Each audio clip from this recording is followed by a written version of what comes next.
तो मतलब कि डस्टर जो है डायमेंशन के मामले में भी कुछ कमाल नहीं करती। तो जो भी कस्टमर आने वाले हैं वो तो डस्टर की तरफ जाएंगे ही नहीं, जो कि वो इस टाइम पर भी वही दी गई है, वो रिमोट टाइप सी, जो कि बिल्कुल अच्छी नहीं लगती। सबका कोई फायदा नहीं है, कोई गाड़ी के अंदर में 4x4 दिया ही नहीं गया है।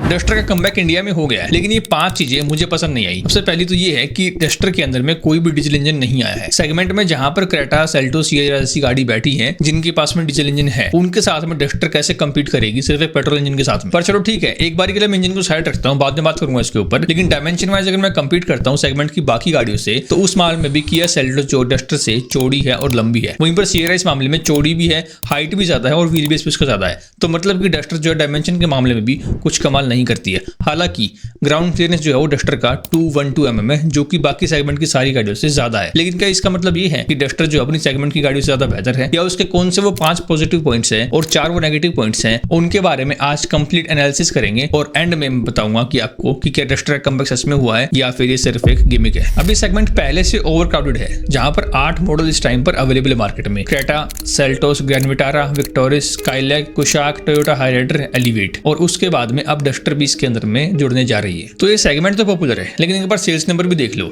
आपके सामने इस टाइम पर दिख रहे हैं सेल्स नंबर सभी गाड़ियों के। इसमें ऑब्वियसली बात है कि टॉप पे क्रेटा जिसके 1,94,871, second grand Vitara 1,23,946, third Kia Seltos 72,618। और इसमें हम देखते हैं तो क्रेटा एंड ग्रैंड विटारा की ईयर ऑन ईयर ग्रोथ है 20% एंड 2% की। बाकी किया सेल्टोस की -28 ईयर ऑन ईयर डिक्लाइन हुआ है। इसके बाद के सेल्स नंबर आपको दिख रहे हैं। सेल्स नंबर की तो बात होगी अब सेगमेंट की। अभी समझते हैं कंप्लीट डस्टर को। सबसे पहले मैं शुरू करता हूँ इनके प्लेटफॉर्म से, जो कि है Renault group modular platform, RGM platform, जिसको कि ये स्पेसिफाई किया गया कि 90% इंडियन स्पेसिफिक है। और इसमें 3 इंजन ऑप्शन अवेलेबल कराए गए हैं। एक है 1 लीटर का टर्बोचार्ज पेट्रोल इंजन जो कि 3 सिलेंडर है, एक है 1.3 लीटर का टर्बो पेट्रोल इंजन जो कि 4 सिलेंडर है, और एक आने वाले टाइम में आएगा 1.8 लीटर का हाइब्रिड इंजन। अब रेनो का कहना है कि हमने ऐसे इंजन ऑप्शंस दिए हैं जो कि हर किसी की नीड के अंदर फिट हो जाएंगे। अब जो इनका पावरफुल इंजन है 1.3 लीटर का टर्बो पेट्रोल इंजन, वो 163 PS की पावर प्रोड्यूस करता है 280 Nm की टॉर्क के साथ में। और यहाँ पर 6 स्पीड मैनुअल ट्रांसमिशन है और 6 स्पीड का ऑटोमेटिक DCT भी है, और उसके अंदर वेट क्लच यूज किया है जो कि काफी अच्छी चीज है।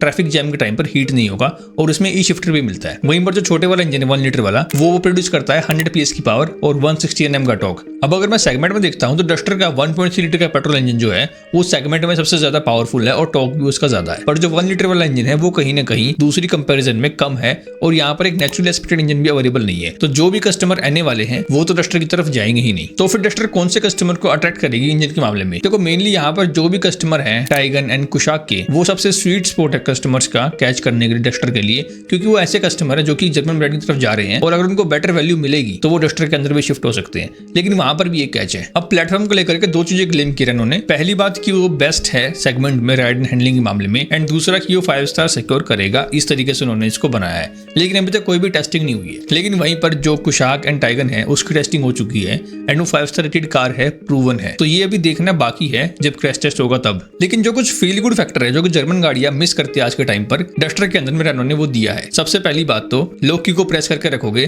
तो सारी की सारी विंडो रोल अप हो जाएंगी। सेकंड टाइम में सनरूफ भी बंद हो जाएगा। सिमिलरली ऐसे अनलॉक का बटन दबा के रखोगे तो विंडोज रोल डाउन हो जाएंगी, जो कि जर्मन गाड़ी में आ जाता पहले, बट अब नहीं आता। बट इसके साथ है ना दूसरी चीज मुझे ये पसंद नहीं आई, जो कि वो इस टाइम पर भी वही दी गई है, वो रिमोट टाइप सी, जो कि बिल्कुल अच्छी नहीं लगती, और डस्टर जैसे एक स्ट्रॉन्ग कैरेक्टर वाली गाड़ी के ऊपर वो की नहीं जमती, उसको चेंज करना चाहिए था।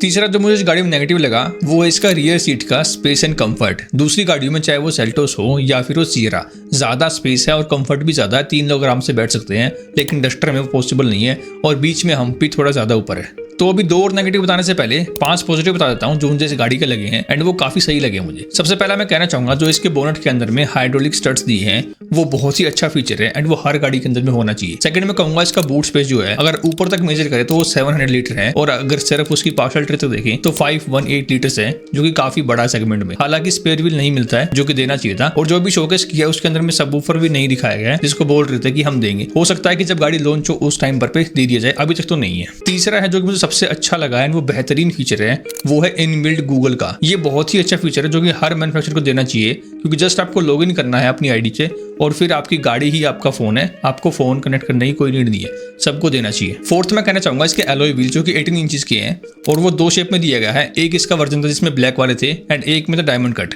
और जो ब्लैक वाले मुझे कहीं ना कहीं सफारी के टॉप वेरिएंट से मैचिंग लगे हैं। आपको लगे या नहीं मुझे बताना यार, लेकिन आज के टाइम पर ना कई सारी ब्रांड्स वो ईवी टाइप के व्हील्स देती है जो कि मुझे बिल्कुल पसंद नहीं है, तो ये चीज मुझे इसकी काफी अच्छी लगी। और एट लास्ट 5वां पॉइंट लगा है मुझे इसका हाई ग्राउंड क्लियरेंस 212 mm का। यार सेगमेंट में कोई भी नहीं दे रहा है, डस्टर के अंदर में आया है, बहुत ही अच्छा फीचर है। इंडिया के रोड्स तो बहुत बेकार हैं, तो उस केस में ये बहुत काम आने वाली चीज है। अब लास्ट 2 नेगेटिव की बात करने से पहले थोड़ा सा बात कर लेते हैं डस्टर के डिजाइन के बारे में। तो देखो ओवरऑल जो है डस्टर की डिजाइन लैंग्वेज वो एक क्रॉसओवर एसयूवी टाइप है। उसके अंदर में क्लैडिंग दी गई है बड़ी बड़ी, फ्रंट बम्पर में भी दी गई है ऐसे टाइप की क्लैडिंग, जैसे कि आफ्टर मार्केट आप कोई किट लगवा लो उसमें, एंड रियर में भी दी गई वैसी। हालांकि वहां पर काफी सारे पार्किंग सेंसर्स दिए गए हैं जो कि एक अच्छी बात है, बट ओवरऑल डिजाइन अगर हम देखते हैं तो एक एसयूवी वाला फील डस्टर को देख करके आता है। सबसे मेन बात अगर मैं बताऊं तो बोनट के ऊपर में स्कूप्स दिए गए हैं, जो कि अगर आप गाड़ी के अंदर बैठ करके देखते हो तो आपको ड्राइवर सीट से साफ साफ दिखते हैं, जो कि आपको फील देता है कि आप एक एसयूवी को ड्राइव कर रहे हो। इसके अलावा रूफ फ्लेज फंक्शनल है। लॉन्च के टाइम पर दिखाया था कि एक टाइप का स्टोरेज कंपार्टमेंट लगा रखा था गाड़ी के ऊपर, एंड ये कंफर्म भी किया था इन्होंने कि आने वाले टाइम में कुछ एक्सेसरीज हम प्रोवाइड करेंगे, लेकिन इन सबका कोई फायदा नहीं है क्योंकि गाड़ी के अंदर में 4x4 दिया ही नहीं गया है। ग्लोबल वर्जन जो है इस गाड़ी का उसके अंदर में 4x4 अवेलेबल है, बट इंडिया के अंदर में नहीं दिया, जबकि इसी सेगमेंट में जो है मारुति देती है अपनी गाड़ियों में, तो रेनो को भी डस्टर में देना चाहिए था। और इनफैक्ट जो इससे पहले अवेलेबल थी डस्टर, और उस टाइम पर जो एक स्लोगन था गैंग्स ऑफ डस्टर, वो उस टाइम पर उन्हीं लोगों के लिए एक प्राइड था जो कि एक 4x4 डस्टर को ओन करते थे, एंड वो हार्श टेरेंस में जाकर के उनको कॉर्नर करते थे अपनी उस गाड़ी से। बट आज के टाइम पर वो नहीं होने वाला क्योंकि कोई 4x4 अवेलेबल नहीं है, और यही है चौथा नेगेटिव। 5वां नेगेटिव जो है वो है गाड़ी के अंदर, एंड वो है इसकी इंटीरियर क्वालिटी। अगर हम कंपेयर करते हैं जो पहले अवेलेबल थी इंडिया में डस्टर, तो उससे तो ये बहुत बेहतर है, लेकिन कंपैरिजन करें हम सेगमेंट में जो गाड़ियां हैं उनके मुकाबले ये अभी भी काफी फीकी है। जो मटेरियल अंदर यूज की है वो कहीं पर भी प्रीमियम लग्जरी फील नहीं होते, वो ओके लगते हैं। अब डिसअपॉइंट नहीं होगे, बट आप वाव भी नहीं होगे कि हाँ इंटीरियर क्वालिटी बहुत बेहतर है। तो चलो अभी समराइज कर लेते हैं पूरी की पूरी बात को। सेगमेंट के अंदर में बहुत बड़े बड़े दिग्गज हैं, क्रेटा, सेल्टोस, एलिवेट को तो नहीं बोलेंगे हम, लेकिन क्रेटा, सेल्टोस जैसे बहुत बड़े बड़े दिग्गज है, और अभी सियरा ने भी आकर के मार्केट के नए स्टैंडर्ड को सेट किया है। तो उसके अंदर में रेनो डस्टर कैसा परफॉर्म करेगी वो देखने वाली बात है। लेकिन मैं कंसर्न हूँ यहाँ पर इसकी माइलेज को लेकर के, क्योंकि दोनों इंजन इसमें जो है वो दिए गए टर्बो, एंड वहाँ पर काफ़ी ज़्यादा पावर एक्सट्रैक्ट की गई है एक छोटे इंजन से 1.3 लीटर वाले से, तो वहाँ पर कहीं ना कहीं माइलेज फिगर जो है वो हैम्पर होगी। एंड कंपनी ने इसके अंदर में कोई भी एन इंजन नहीं दिया है, तो जो सिटी वाले लोग हैं उनके लिए कहीं ना कहीं एक डिसअपॉइंट होगा। लेकिन जो इसका डीसीटी है वो वेट क्लच में है, तो वो एक बेनिफिट भी है कि आपका ट्रांसमिशन जो है वो हीट नहीं होगा। तो ओवरऑल अभी देखने वाली बात है कि गाड़ी जब लॉन्च होगी उस टाइम पर वो कैसी दिखती है और कैसी चलती है। बाकी इसके प्राइस रिवील होंगे मिड मार्च में, एंड डिलीवरी स्टार्ट हो जाएगी मिड अप्रैल तक। लेकिन वहीं पर जो 1.8 लीटर वाला इंजन है इसका हाइब्रिड वाला, वो आएगा दिवाली के टाइम पर, और वो काफ़ी महंगा होगा, क्योंकि रेनो ये क्लेम कर रही है कि उस इंजन के बलबूते पर आप सिटी के अंदर में 80% सिर्फ ईवी मोड पर ड्राइव कर सकते हैं, तो वहाँ पर माइलेज आपको खतरनाक मिलने वाली है। 30 kmpl तक का एस्टिमेट लगाया जा सकता है, बट बाकी रियलिटी जब आ जाएगी उस टाइम पर ही पता लगेगी। बाकी यही था कंप्लीट एनालिसिस डस्टर को लेकर के मेरा। अगर आपके इसके अंदर कोई भी थॉट्स है तो मुझे कमेंट्स में ड्रॉप कर दीजिए, और अगर वीडियो अच्छी लगी है तो वीडियो को लाइक कर दीजिए, हाइप कर दीजिए वीडियो को, क्योंकि सपोर्ट मिल जाएगा मुझे आपका, और सब्सक्राइब करना मत भूलना। तुम्हें यकीन नहीं होगा दुनिया में ऐसे भी लोग हैं जो कि कई बार एक्सीडेंट होने के बाद में, कई बार हड्डियां तुड़वाने के बाद भी दम रखते हैं कि हम दोबारा से कम्पीट करेंगे।